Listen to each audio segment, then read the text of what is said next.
Hi, everyone. My name is Erica Larkins, and I am the director of the Boehner Stiefel Center for Brazilian Studies here at San Diego State University. I have the honor of opening our event with a land acknowledgement to express gratitude and appreciation for those on whose unceded territory we live and work. For millennia, the Kumeyaay people have been a part of this land. This land has nourished, healed, protected, and embraced them for many generations in a relationship of balance and harmony.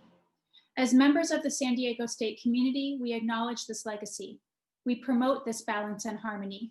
We find inspiration from this land, the land of the Kumeyaay. On behalf of the Center for Brazilian Studies, I am pleased to welcome you to the final lecture in a three-part series on Indigenous women in the Brazilian Amazon.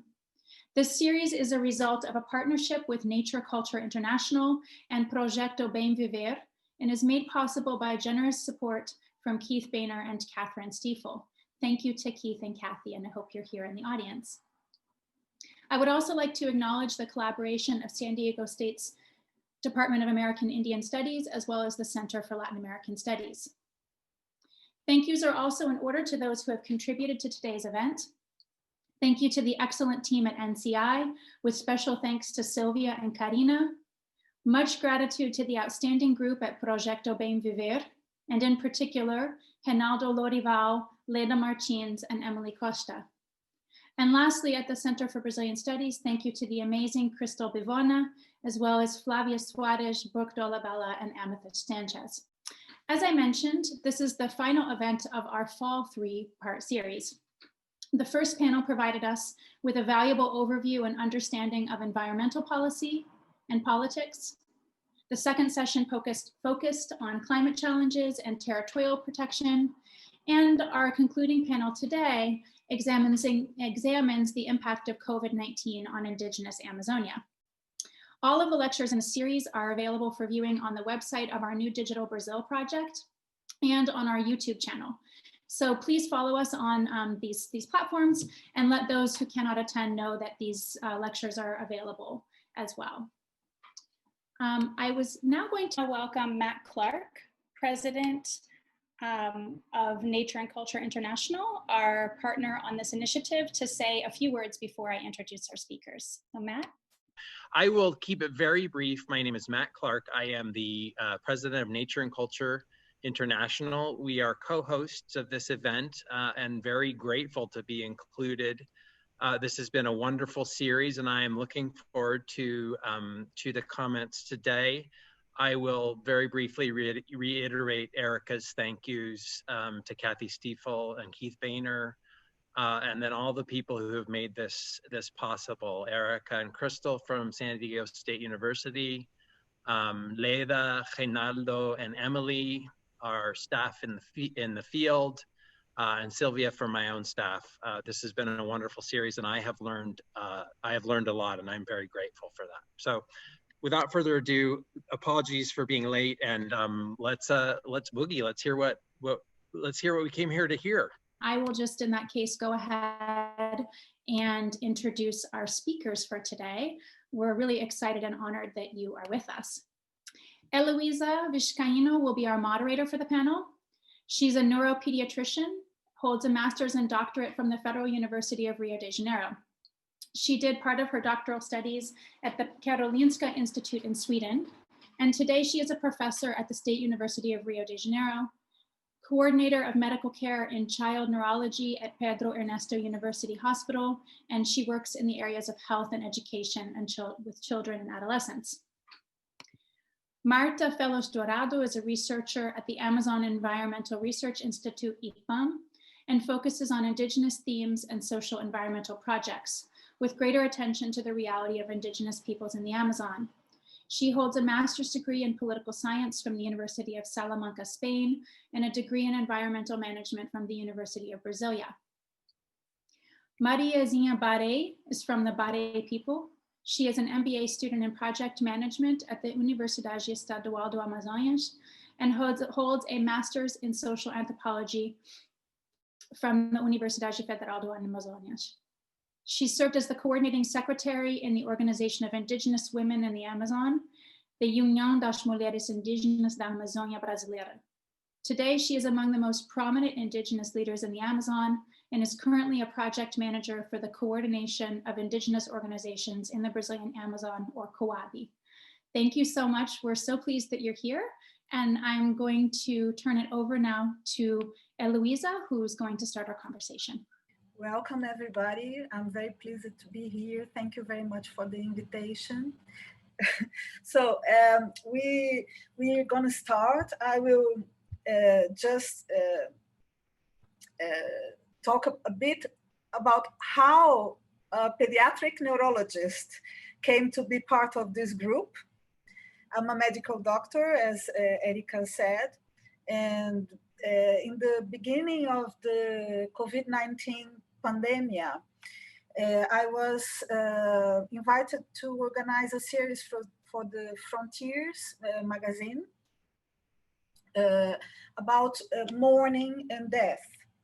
And because of this organization, I contacted Reinaldo about discussing these issues among the indigenous people.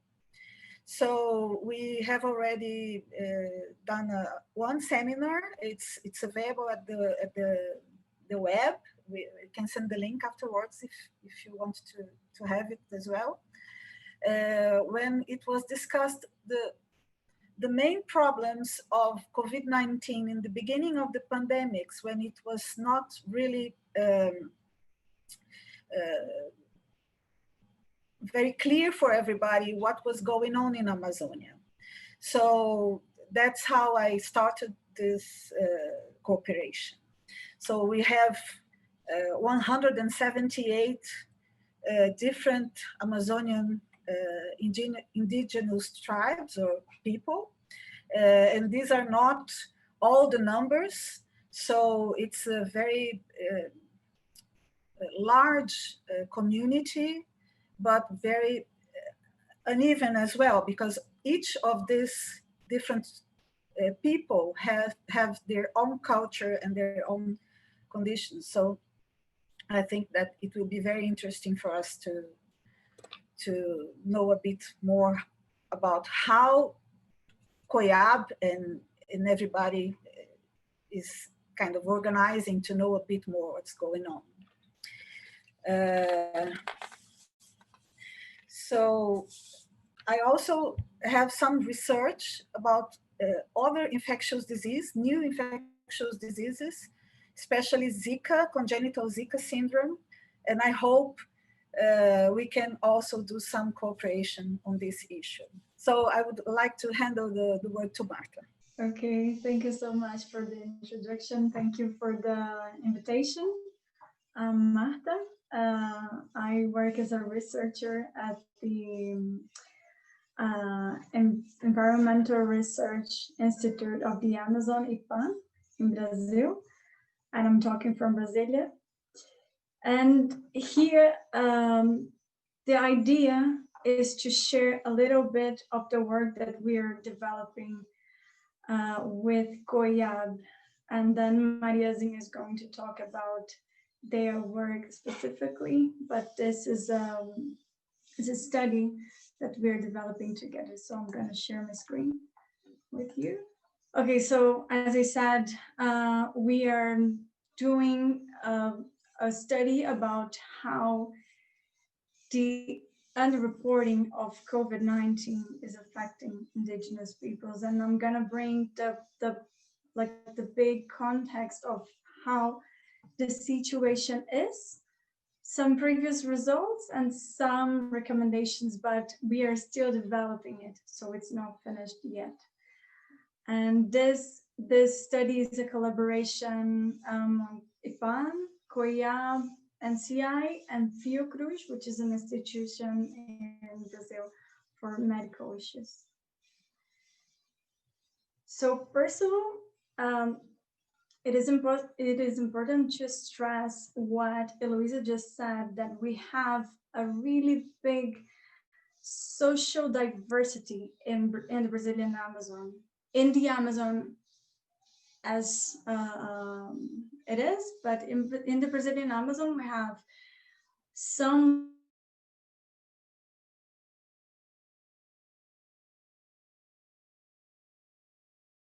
live in voluntary isolation. And it is not, what can I say? How can I put this in words? It's not a surprise that COVID came and it's hitting indigenous peoples in a harder way than the other groups in Brazil and in the world. So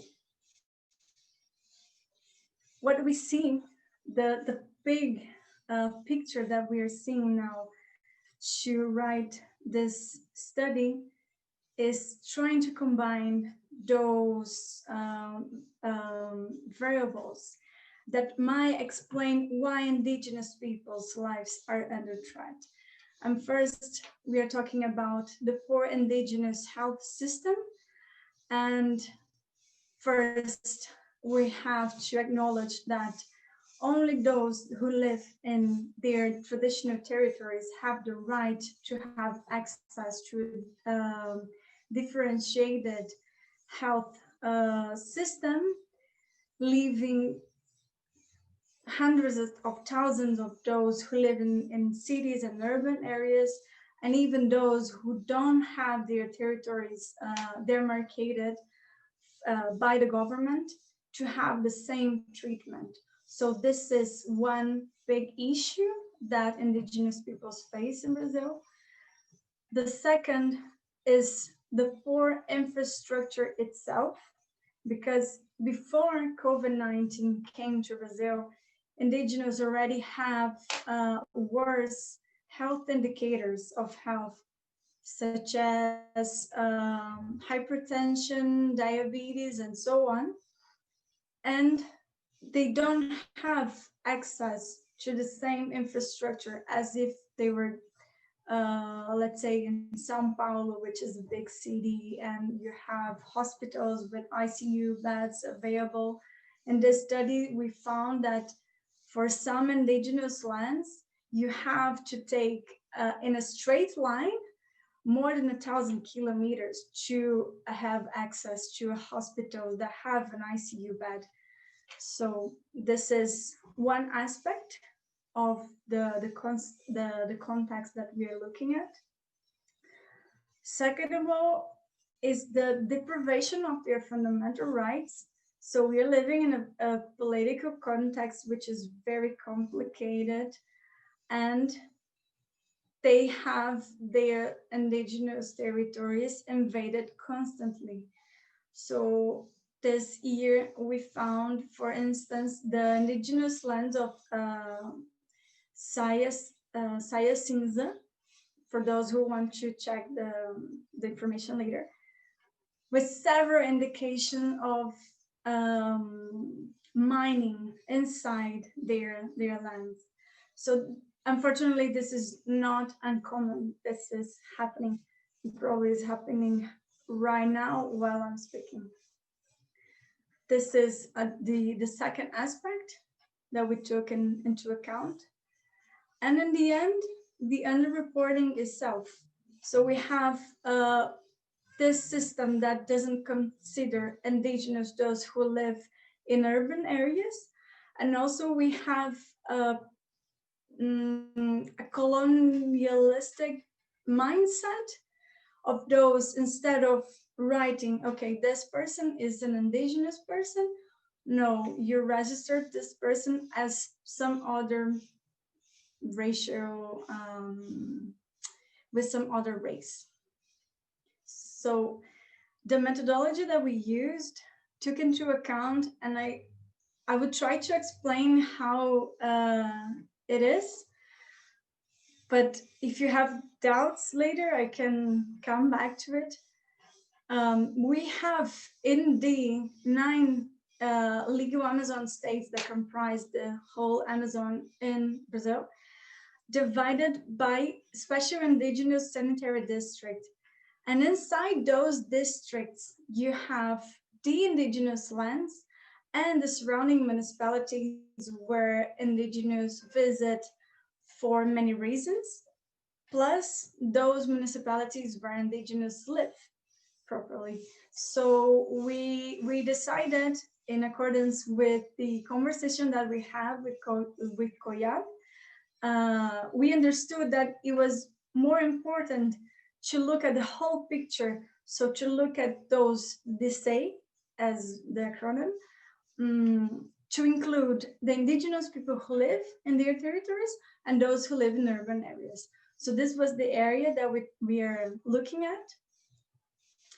And we did two analyses. We did the first one, which was a comparison in the new cases and new death per epidemiological week to analyze how this was evolving through a timeline. And also we are comparing the incidence rate and the mortality rate, and the lethality rate using the information provided by the Brazilian Health Ministry for Brazil as a whole, for the legal Amazon, so those states here, but only for, well, non-indigenous and indigenous. So we had Brazil, legal Amazon, COIAB, and CESAI. And COIAB is information, it's completing CESAI's information. So one step back, CESAI is it's the part of the health ministry in Brazil that takes care of indigenous issues, health. And they have their own account. So they have a systematization, is that a word? I hope yes. They systematize the indigenous cases and that for all indigenous peoples. But as I said, they don't consider indigenous living in urban areas. And also sometimes indigenous who are living in they also are not accounted by CESAI. So what COIAB is doing right now is to complement the data that CESAI releases. So we have those four variables to compare. And the second analysis that we did was what we call the vulnerability index, that brings back those issues that we were seeing, those groups. So the exposure to the disease in cities that surround the indigenous lands, to see if, for instance, an indigenous goes to visit for the reason that they have, they might get contaminated, but because there's more cases in those cities. The access to healthcare services.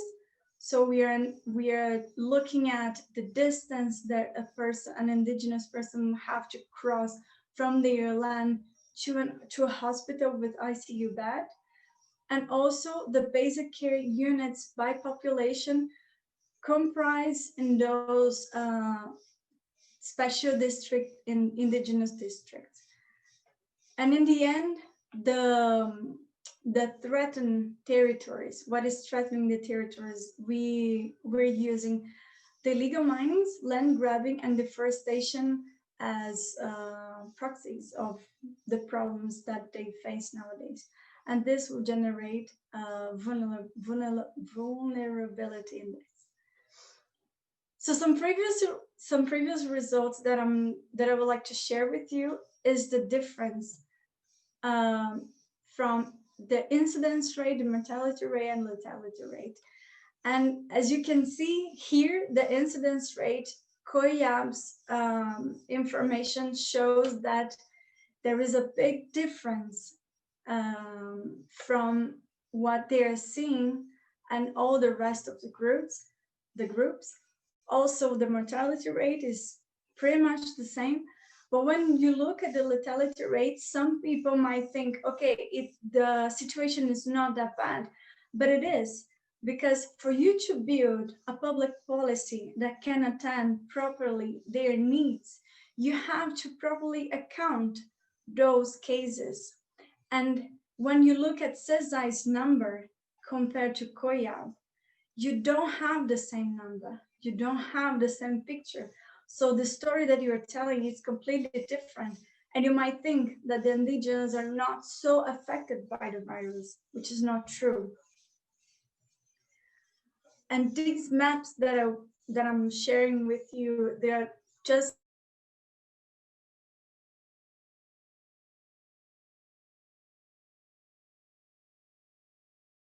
then we can form a vulnerability index. Can you still hear me? I have a poor connection. Can you hear me? Yeah, you're okay. You went in and out a little bit, but we can hear you now. Okay.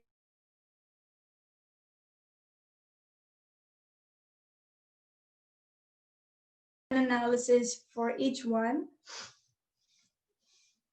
So later we can build this vulnerability index. And the next steps that we are taking is to contrast what's going on and how COVID-19 is affecting indigenous and non-indigenous peoples. And look at the inability of the government to face the pandemic, because as I said, the indigenous territories are distributed on the Amazon as a whole, and they function more or less as they have their own nations. So the infection didn't happen at once. It happened in small waves. And it got to the communities, and when it got to the communities, it spread really fast, but then it slowed, and it moved on to the next community and so on. And the government didn't have the ability to realize that this was happening and how they could prevent it to reach other communities.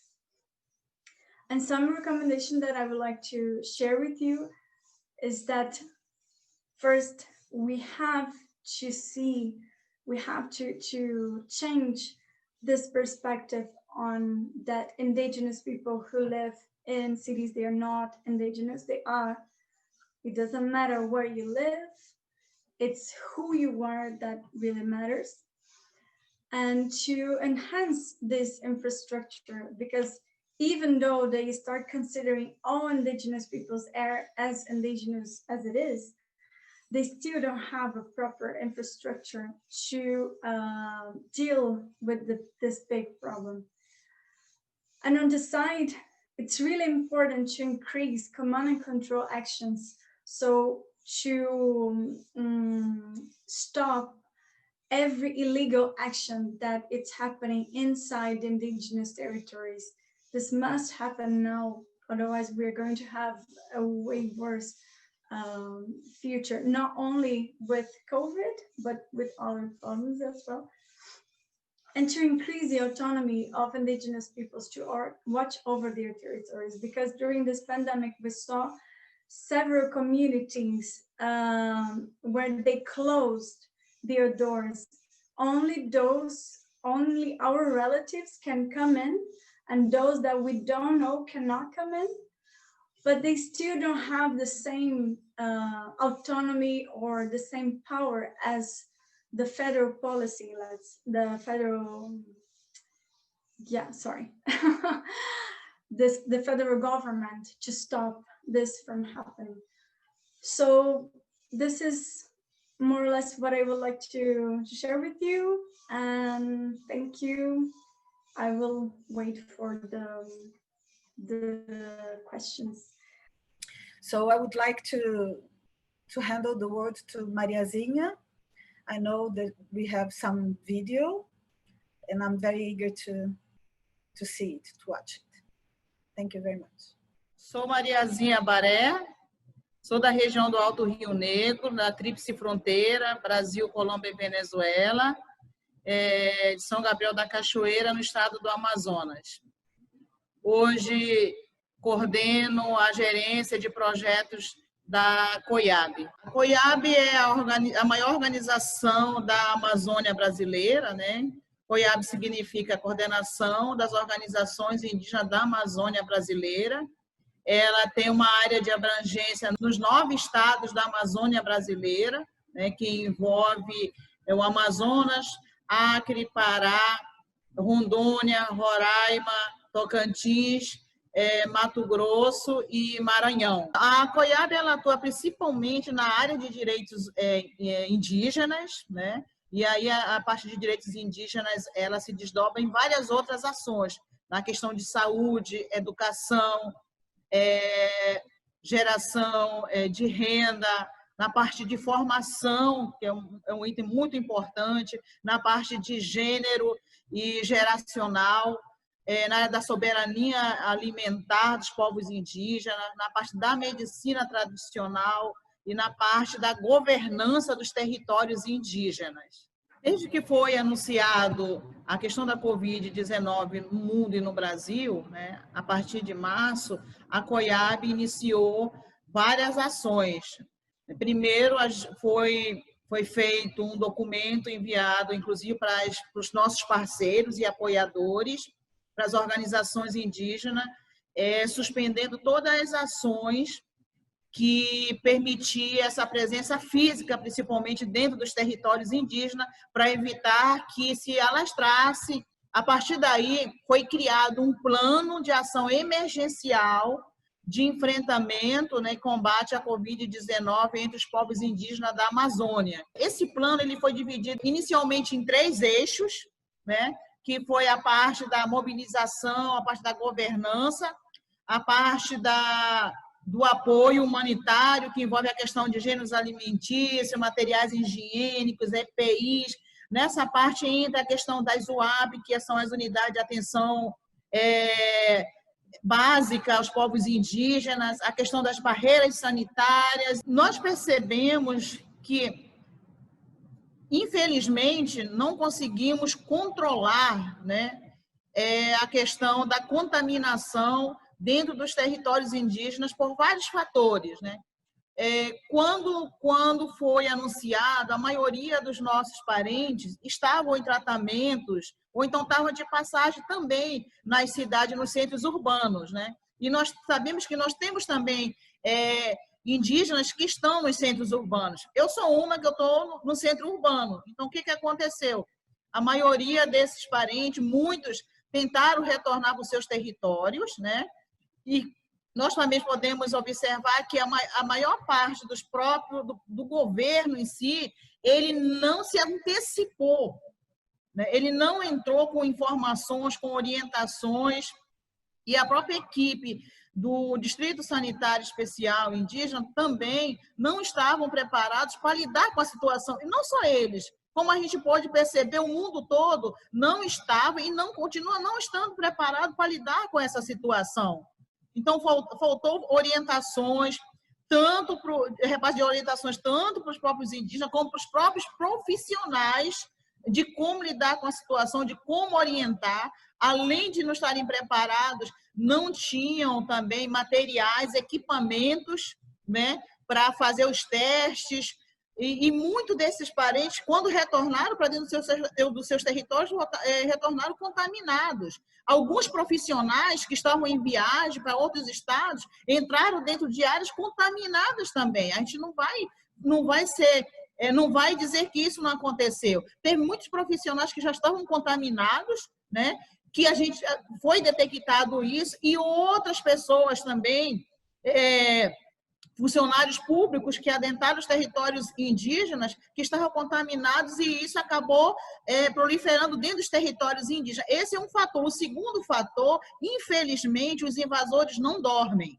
Mesmo no período da pandemia, a gente continua lidando com a parte de invasões de madeireiros, de garimpeiros, de poceiros, né? A questão do agronegócio, a questão de missionário dentro de territórios indígenas. Esses são fatores que acabam levando a contaminação muito rápido para os territórios indígenas. Foi feito um estudo também pela COIAB, em parceria com o IPAN, para a gente identificar essa porcentagem, né, em relação à porcentagem de contaminados, inclusive, entre os indígenas em relação à taxa de contaminação que é considerada, né, a nível mundial e no Brasil.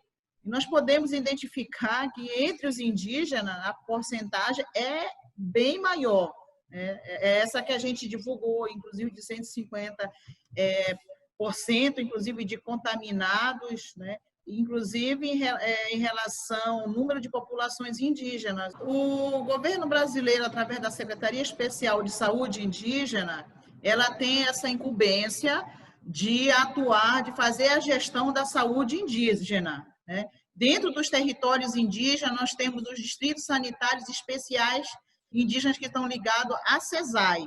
Esses distritos, eles atuam dentro de vários territórios. A nível do Brasil, são 34 distritos, e a nível da Amazônia, são 26 distritos.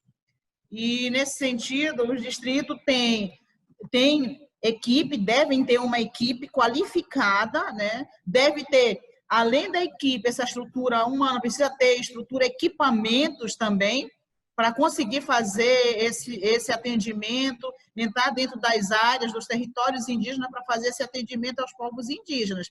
E, infelizmente, o que a gente pode perceber nessa questão da pandemia é a falta de estrutura, para que os profissionais pudessem adentrar os territórios indígenas e fazer a gestão da saúde, né, principalmente nesse momento de pandemia, como estrutura de própria logística mesmo, ter material, ter combustível para adentrar os territórios, ter uma estrutura de qualidade dentro dos territórios indígenas, capaz mesmo de receber os indígenas para fazer os primeiros tratamentos, pelo menos, para trabalhar com a questão da prevenção. Até a data do dia 13 de outubro de 2020, foram 676 falecimentos registrados, né, óbitos, foram 26.132 casos confirmados e 711 casos suspeitos. Isso tudo a nível da Amazônia. E tivemos um número também acentuado, né, crescente, que vem sendo crescente, de povos atingidos. Foram 132 povos indígenas. O perfil, né, dos povos mais afetados, a gente pode identificar que são mais pessoas idosas, né? Infelizmente, são os nossos anciões, e na sua maioria são homens, e são lideranças, inclusive, a maioria são os que estão na linha de frente também, são os mais infectados, né? Segundo, vem as mulheres, mas são também as mais idosas que são mais afetadas. Um fator também preocupante nosso agora é a questão das queimadas, dos incêndios ilegais na Amazônia, tem afetado muito essa questão dos problemas respiratórios, e a gente sabe que a gente já vem atuando frente a essa questão dos incêndios, porque elas acabam impactando de forma negativa também na saúde dos povos indígenas, e principalmente em relação à pandemia, a Covid-19. O futuro próximo nosso em relação às queimadas, né? Isso não é só para nós, povos indígenas, infelizmente é para o mundo, né? Para o Brasil e para o mundo. A gente tem visto muito a questão das próprias mudanças climáticas, o clima como tem mudado, né? E como nós estamos sofrendo, não só por nós, povos indígenas, né? E assim, o que a gente traz é uma preocupação, não é para nós, só para nós, povos indígenas, é para o mundo, é para o Brasil. A gente precisa despertar e lembrar que a gente não é o dono da natureza, a gente faz parte da natureza, a gente só mais um ser, né, que faz parte da natureza, e a gente depende dela também.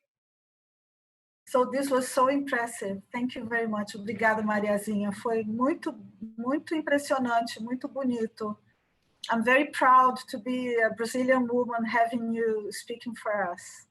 Not only as a Indian background woman, but as a Brazilian woman.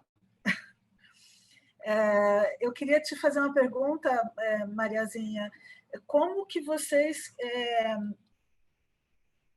organizaram, como é que a COIAB se organizou para fazer esse sistema de coordenação de projetos e de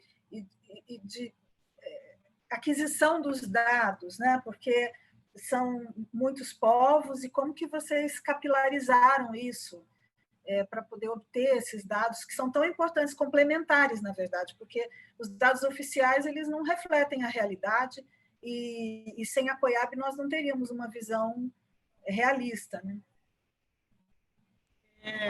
Hello. Desculpa, Mariazinha, eu vou interpretar. Hi, everyone. I'm interpreting today's questions.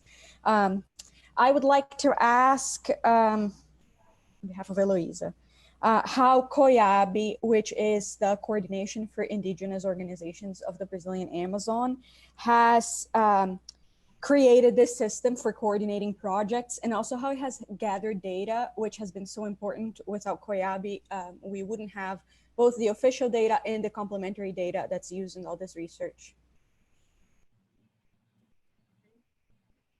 Então, boa tarde a todos e a todas. Muito importante trazer para vocês essas informações pelo qual estamos passando no Brasil, né? Especificamente nós, povos indígenas da Amazônia. E assim, é interessante falar para vocês que a COIAB, ela tem como a sua coordenação, na sua coordenação, mulheres indígenas, né? Somos um grupo de mulheres indígenas dentro da COIAB que vem coordenando todos esses trabalhos junto com outras mulheres, com outros grupos também, que envolvem tanto homens, jovens, para a gente conseguir atingir e chegar nos locais mais distantes da Amazônia, até os nossos povos indígenas, dentro dos territórios indígenas. Para a gente conseguir fazer esse trabalho, a gente teve que criar um plano de ação emergencial. Nós percebemos que nós não podíamos contar com o próprio governo brasileiro. Nós estávamos percebendo que estava acontecendo um índice alto de contaminação dentro dos territórios indígenas, e o governo estava de braços cruzados. Vai traduzir? This is very important, especially speaking from indigenous people in the Amazon from this perspective. In our coordination, we have a lot of women in leadership positions, indigenous women, and in collaboration with many other groups, men, young people as well, we work together to go to more distant places, places that might be harder to reach. And we have created this emergency plan because we realized we couldn't count on the Brazilian government to help us in this moment of need. Esse plano, ele assim, tem como base estratégica 4 grandes eixos, que é o eixo de comunicação, onde, inclusive, está inserido esses dados de monitoramento da Covid em parceria com o IPAM, que a Marta falou muito bem, né, no inglês, eu entendi, mas, enfim, ela explicou muito bem como é que se deu e qual a importância desse aplicativo para a gente monitorar esses dados que são subnotificados pelo governo brasileiro.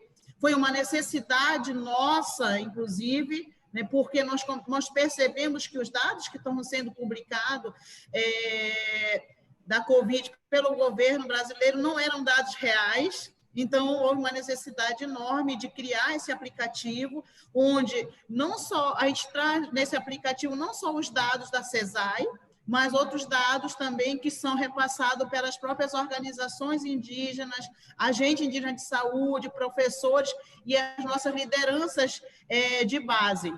Entra nesse eixo de comunicação. So our plan has several axes that we use for organization. The first one being communication in partnership with IPAN, which is the Environmental Research Institute for the Amazon.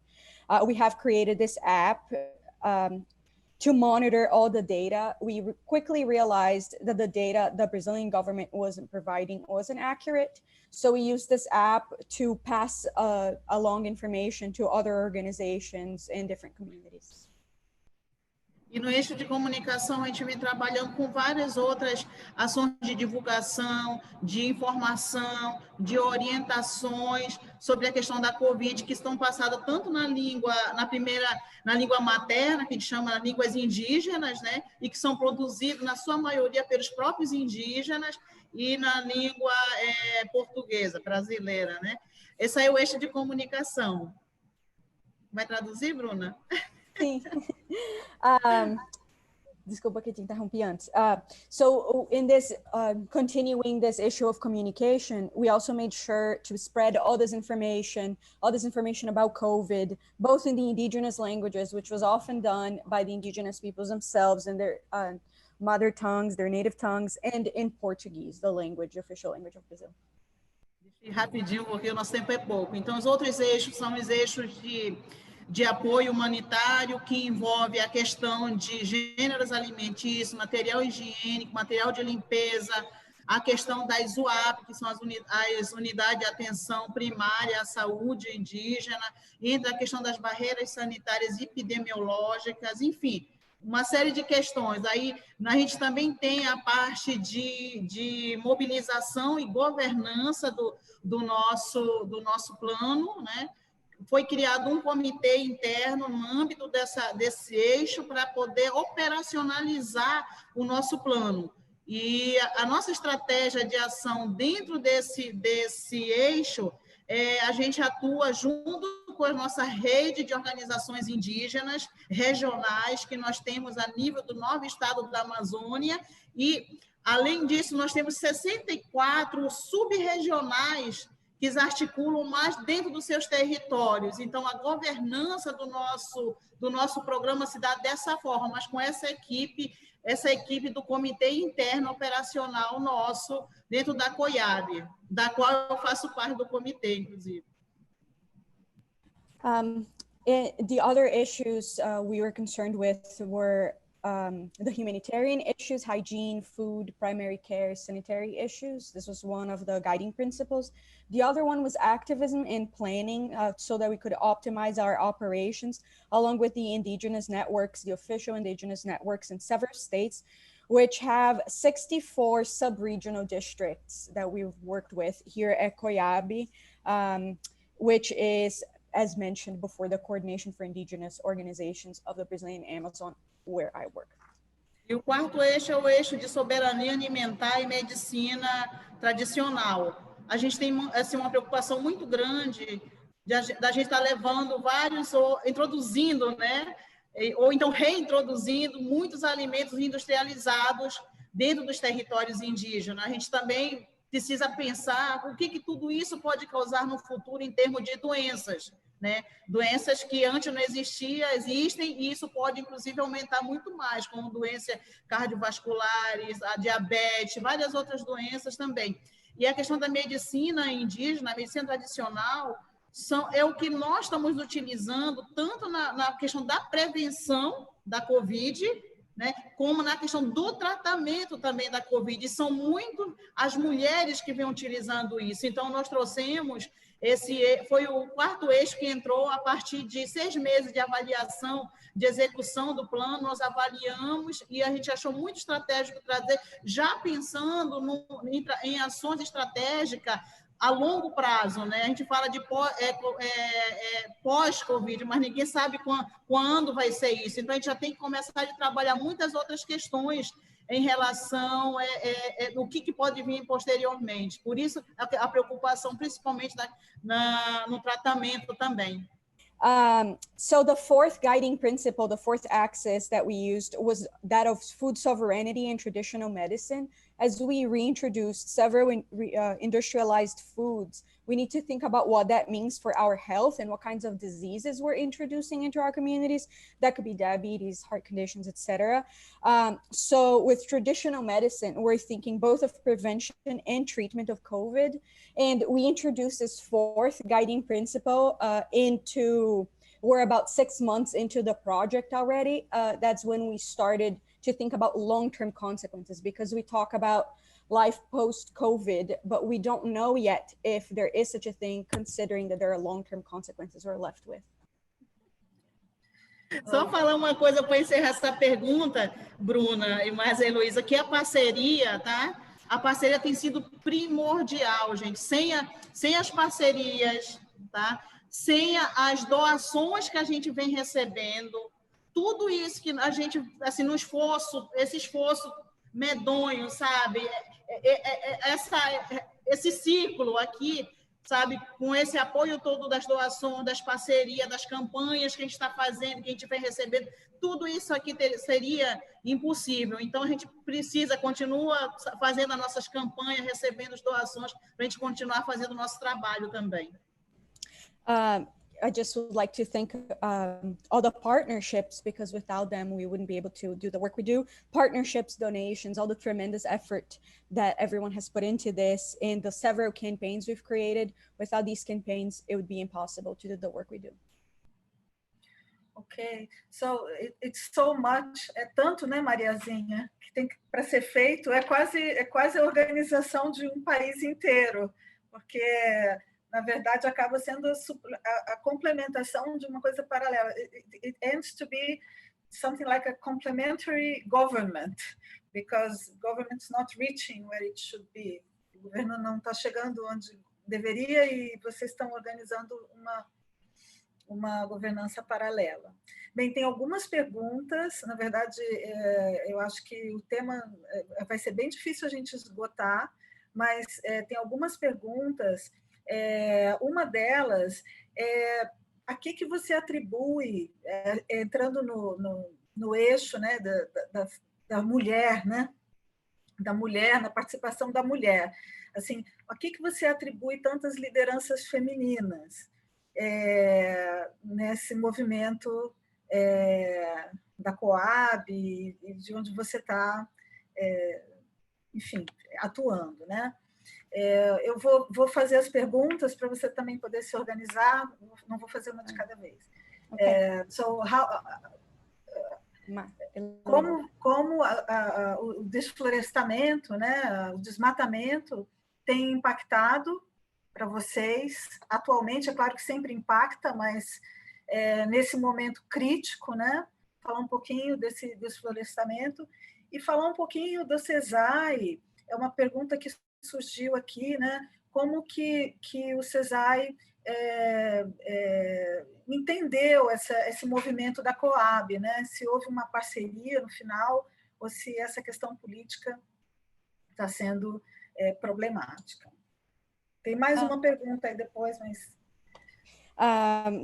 Just quickly, this topic is very hard to exhaust. We have so many questions and we could go on and on.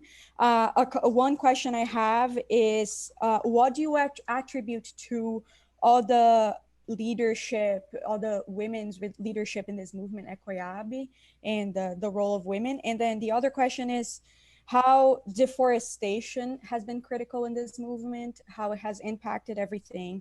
And then lastly, CESAI, the Special Secretariat for Indigenous Health, how have they understood this movement and have they developed, fostered any partnerships with COIAB?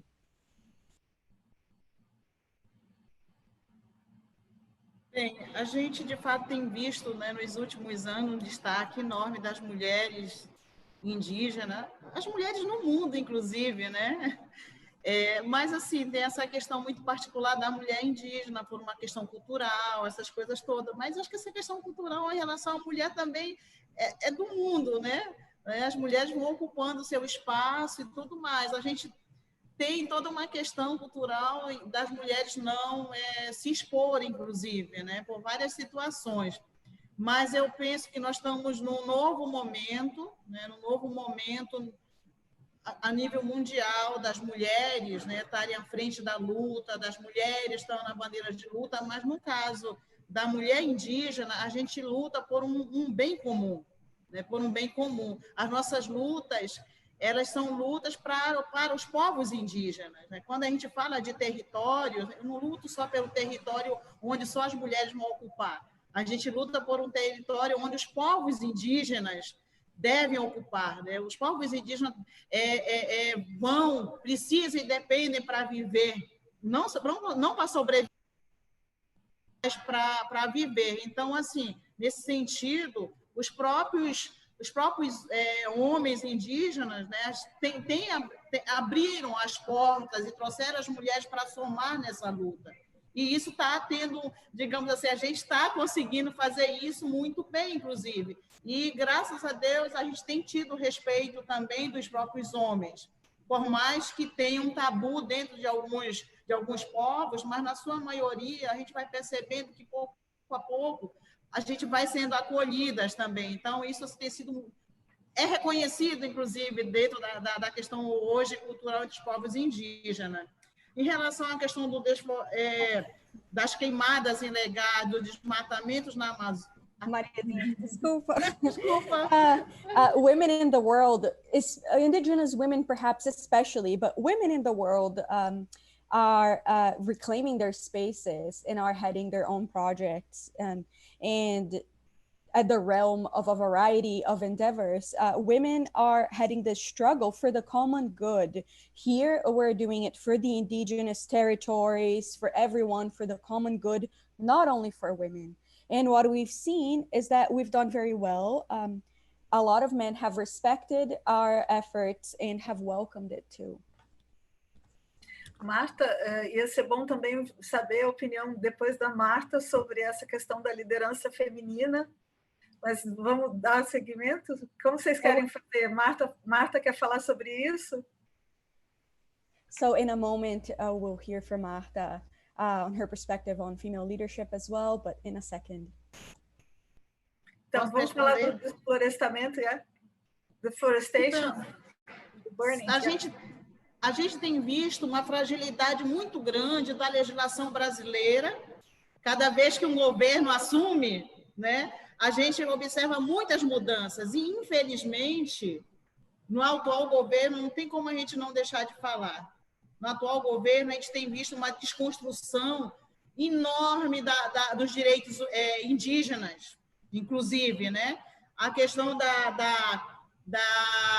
do ódio, inclusive, em relação aos povos indígenas, e isso influencia muito nas invasões de terras, né? Na apropriação indevida dos territórios, a questão da criminalização, gente, das lideranças indígenas, dos guardiões da floresta, né? A gente tem visto assassinatos, inclusive, de povos indígenas que lutam pelos seus direitos, principalmente dos direitos territoriais, muitos assassinatos e criminalização dos povos indígenas. Então, a gente vê que o próprio governo brasileiro começa a incitar a sociedade a vir contra as populações indígenas. Tanto é que a questão da demarcação dos territórios indígenas está aí a questão do marco temporal, né, que querem implantar, querem que se torne lei justamente para não continuar demarcando os territórios indígenas. E o governo tem muito interesse de explorar os territórios indígenas e começa a citar os próprios povos indígenas também, a começar de querer degradar ou então de negociar também com grandes empreendimentos, com mineradoras, com a questão do agronegócio. Então, tem sido muito delicada a situação, muito mesmo, mas a questão da desconstrução das próprias instituições também ambientais que teriam, em tese, né, a nível de governo, a responsabilidade de proteger, acabam não protegendo. Isso a gente vê com as instituições ambientais e as instituições indigenistas a nível do Brasil. E aí a COIAB ela nasceu para defender os direitos indígenas. Então, a gente precisa, se o Estado não faz, alguém precisa fazer. A gente não quer ocupar, a gente não quer fazer o papel do governo. Mas se o governo não faz, a gente precisa fazer isso, porque a gente precisa se resguardar enquanto povos indígenas, então, não só para nós, povos indígenas, mas para o mundo todo. O que a gente faz na Amazônia não é de responsabilidade só nossa dos povos indígenas, é responsabilidade de cada um, inclusive, de cada um de vocês. É por isso que a nossa luta é muito grande e a gente sempre chama todos para se juntar nessa luta, que é de todos nós. The fragility of the Brazilian Constitution creates many issues in the current government, especially. It's important to talk about the current administration. We have seen this continuous deconstruction of indigenous rights and even hatred towards indigenous peoples, which then creates another issue. The issue of criminalization of indigenous peoples has increased the many invaders coming into the lands, murders against indigenous peoples, violence everywhere. It is inciting violence against us. And then there's also the issue of the temporal marker. As a parenthesis, the Constitution wants to make lands not be demarcated if people haven't been in them for a significant amount of time, often using bogus standards. So the temporal marker issue and other forms of exploitation are just made to degrade the land, to exploit the land for profit, hence the government creating partnerships with miners, agribusiness, other major companies for profit. So we have this responsibility to protect. The government has this responsibility to protect, but they don't do it. So then this responsibility lies on us because someone must get it done. Of course, this responsibility is not ours. It is everybody's. It is yours as well. But we are, because we're not doing this for ourselves, but for the entire world. But we are the ones who need to get it started. Em relação à CESAI, que é a Secretaria Especial de Saúde Indígena, infelizmente, a gente não tem tido uma boa relação. Só compartilhar com vocês que a própria CESAI, ela foi criada a partir da luta do próprio movimento indígena junto ao governo para criar um setor específico para atuar na saúde indígena com os povos indígenas, que ela vai na contramão, inclusive, da saúde indígena. A atuação dela é uma atuação muito ocidental, ela foge da nossa realidade indígena. E, infelizmente, não tem sido uma atuação, né, como nós, povos indígenas, gostaríamos que fosse.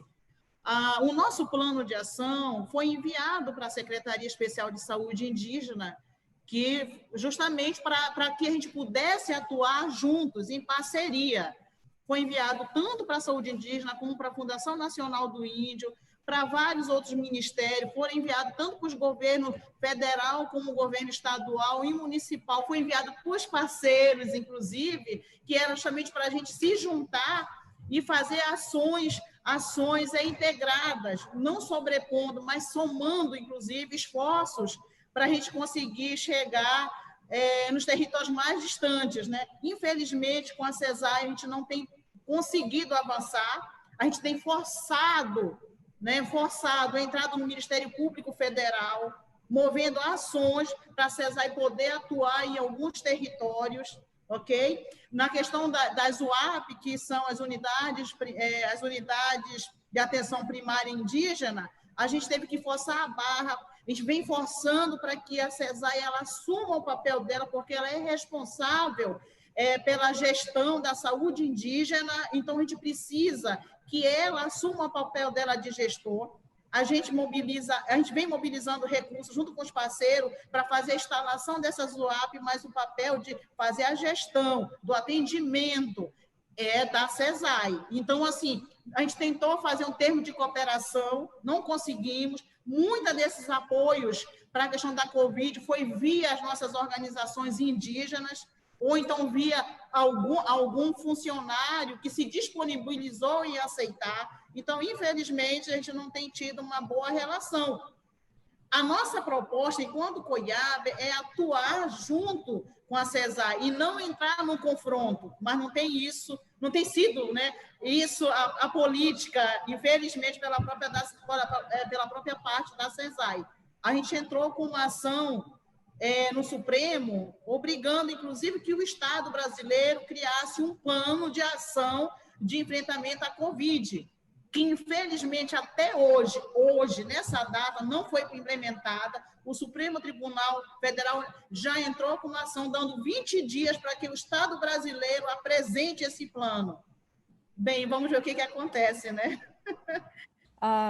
So CESAI, which is the Secretariat for Special Secretariat for Indigenous Health.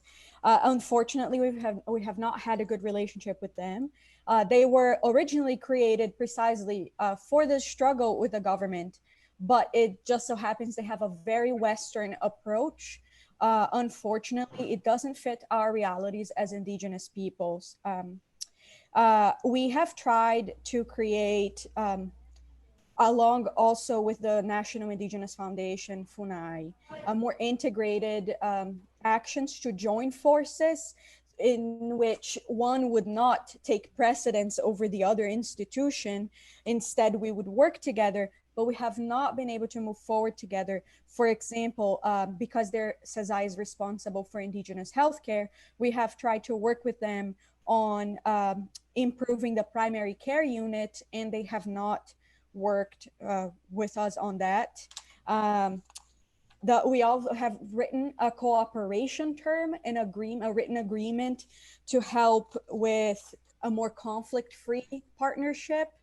That has also not worked very well. And we have created a COVID action plan that we're trying to get implemented. Even the Supreme Court has been involved with it, and they've given us 20 days to develop this along with the government and implement it all over the country. We'll see how that's going to go. Thank you. Marta, eu gostaria de saber se você,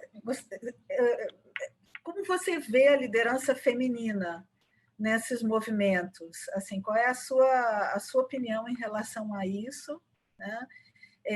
E também, assim, gostaria de saber como é que foi o processo de fazer esse levantamento tão completo que vocês fizeram, desses dados, assim, como que vocês têm divulgado isso e qual tem sido a receptividade, assim, desses dados que vocês têm lançado, se o governo brasileiro ou outros, enfim, outras entidades têm acolhido o impacto desses dados que vocês recolheram. So, quickly, the same question, the issue of female leadership, and also how your institution has gathered all this complex data, as well as what has been its reception, and what's your relationship with the government and other institutions, what kind of partnerships have you developed, and how they've received the data you've gathered? I think, first of all, it's a pleasure to me to work alongside with COIAB and their leaders. Nara is the main coordinator currently. And going back, she, Mariazinha, Valeria, Sonia Guajajara, there are so many women that simply inspire us. And I only see good, I only see positive aspects on having them along with men, because the men did not disappear. They're now sharing, and this is the most beautiful part of having women in this position. So I would say, like, from this aspect, I'm grateful. And I feel illuminated by them. And about the data, I think it's a part of the data that we collected. It came from COIAB because they were doing the main work on, because they already have this very intimate relationship with their organizations, like faith community organizations. So they already had this relationship. And what they did was connect them to share information, and with their own database, they had it structured. So they have a very complex database with where the person was contaminated, when, what is the name of the person. So they have a even more complete form when you compare with the one that Brazilian government is using to inspect cases of COVID. On the other side, IPAN is a research institute, and we have a really good team, also with a lot of brave women working with us. Annie, actually, she is my director, and she was in the first seminar, in the first round.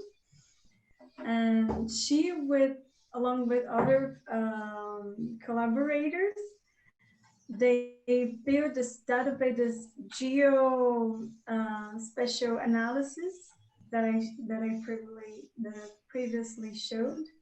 So we got our hands together. Okay, there is a big issue. We have this partnership with COIAB, so let's work together. But of course, this is contrasting what the government is saying. So it was not well received. Although, since we have this collaboration, since we have this work being done, I have the feeling this is what we have to do. We have to contrast. We have to present what's going on, so they can be a little bit with touch. So, hey, this is going on and you're not showing the proper data, so please change it. But we are still on the track, and sometimes we talked a lot. The first study that we did was more for Brazilian public, and the second one is to show the rest of the world what's going on. And we discussed a lot. What is an official data? What is COIAB's data? Why COIAB is not the official data? Why the government is the official data? And why do we have to write in English? Why do we have to write a paper in a foreigner? And we talked a lot, but we realized that we still live in this world and we have to face the difficulties using those instruments that we have. And that's why we keep working with COVID issues. Although I'm not from health, I'm not a doctor. I'm in environmental management. So yeah, I think I will go in this path. Oh, thank you so much. Yeah, this is very interesting, and also it's something very how can I say it? Something that thrills for us to plan further actions, because as Mariazinha said, COVID, there is the post-COVID, né? Como a Mariazinha falou, nós temos o pós-COVID para planejar, né? E todas essas coisas, all this is kind of teaching us a lot.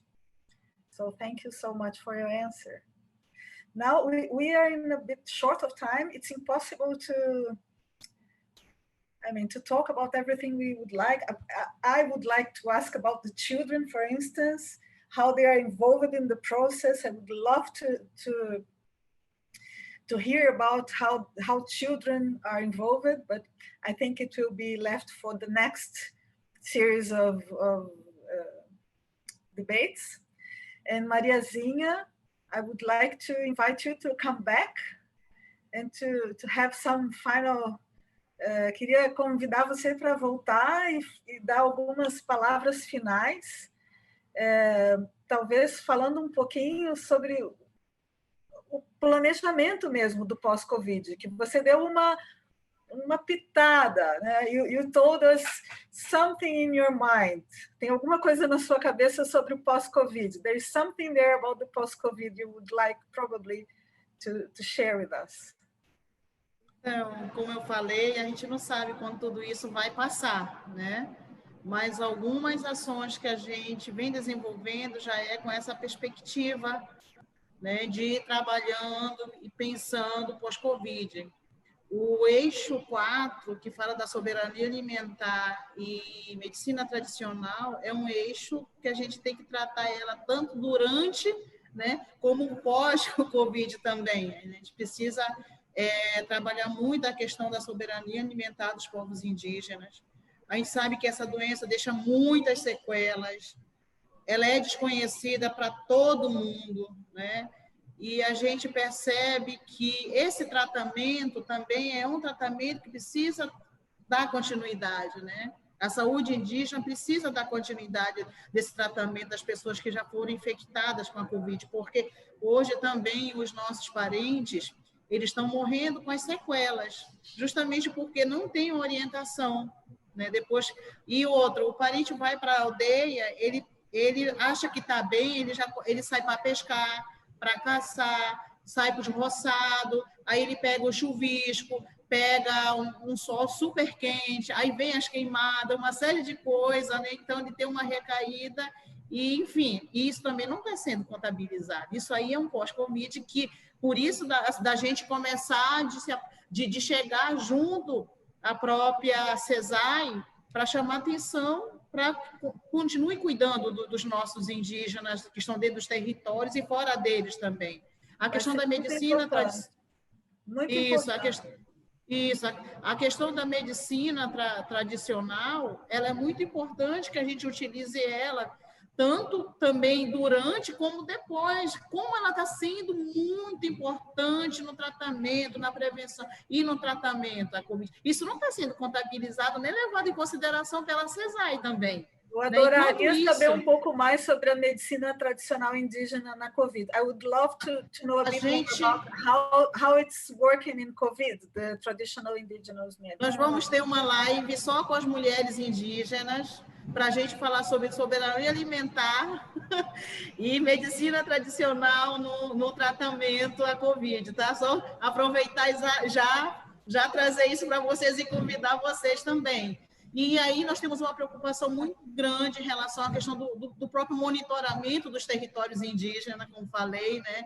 Isso tem que ser sempre, dormir com um olho aberto e outro fechado. Esse monitoramento, ele precisa continuar mesmo durante, como posterior, ele precisa continuar. Enfim, a gente tem várias ações que a gente já iniciou, inclusive, né, essas ações, inclusive a questão da própria governança dos nossos territórios. E uma coisa que nós percebemos muito, a importância da questão da conectividade dentro dos territórios indígenas. Sem essa questão da conectividade, eu tenho certeza que não só nós indígenas tivemos que aprender e se reinventar, como todos precisaram fazer isso. E nós percebemos como a questão da conectividade a gente precisa apostar. A gente precisa levar a questão da tecnologia para dentro dos territórios indígenas para várias coisas. Olha a questão do aplicativo aqui com o IPAM, como ele está sendo super importante. Mas se a gente não tiver conectividade dentro dos nossos territórios, a gente não vai conseguir se comunicar, ter um retorno também, né? Então, essa questão dos aplicativos, da tecnologia a nosso favor, ela também é uma ferramenta que a gente vai ter que melhorar bastante. Nós, enquanto organização indígena, mas também os nossos parceiros, o próprio governo também vai poder melhorar, vai ter que melhorar muito. Plano de ação, verdadeiro plano de ação. It's a real action plan for the next years. Bruna? We don't know when all this will end yet, when there will be a post-COVID, but of course we're looking towards that future with traditional medicine. The fourth axis of our plan and our app includes traditional medicine and food sovereignty. And that food sovereignty, we have to think about the long-term consequences for long-term sustainability, which we can't fully foresee yet what these consequences are. We have relatives dying of these consequences, not of COVID itself, but it is COVID. They think they're well, that they're better. They go back to the reservation where they're fishing, hunting, working as usual. And then they end up dying. And this data is very hard to qualify because CESAI is not including those as COVID related deaths. And in a comment to you, Eloisa, we'll have a live event on the internet with several women talking specifically about traditional medicine and COVID. So I'd like to leave the invitation here. But yes, the monitoring of this is incredibly difficult, and the issue of governance as well. So for this reason, one solution is through connectivity, connecting among the several indigenous territories through technology. For example, with the use of this app we've created, it's the only way we found to connect like this is to use technology in our favor. So, well, it's a pity, but we are going a bit short of time. É uma pena, mas acho que já chegamos assim no limite do nosso tempo. Teríamos muito mais conversa para levar, né? We would have a lot more to talk about. I would like to thank again all the institutions involved in this presentation, both from Brazil and from the United States, and also, well, it's really a pleasure to be here. I would like to invite Mats and Erika if they want to talk a bit more, if they want to do some final remarks. I just wanted to say thank you again to everyone for this really incredible conversation, and hopefully this is just the beginning of a longer conversation. Mariazinha, we would love to come to the live about traditional women, or traditional medicine and women. So we're gonna remind you to send us the link for that. But I also wanted to remind everyone that we're going to do a second series on Indigenous Amazonia and youth in the spring. So please keep your eyes open for flyers and invitations that are related to that as it develops. And just again, thank you so much. Obrigada. We hope to hear more about what you're doing. That's it. Thank you. Thank you. Thank you, Marta. Thank you, Mariazinha. Eu ensaiei bastante para falar obrigado. Thank you. Obrigada. Obrigada a vocês. Obrigada, Bruna. Obrigada, Marta. And let's keep in touch for further projects, because now this issue of youth, it really has a lot to unfold. I mean, I think it's a very vibrating topic. Again, thank you so much, everyone, and até logo, então.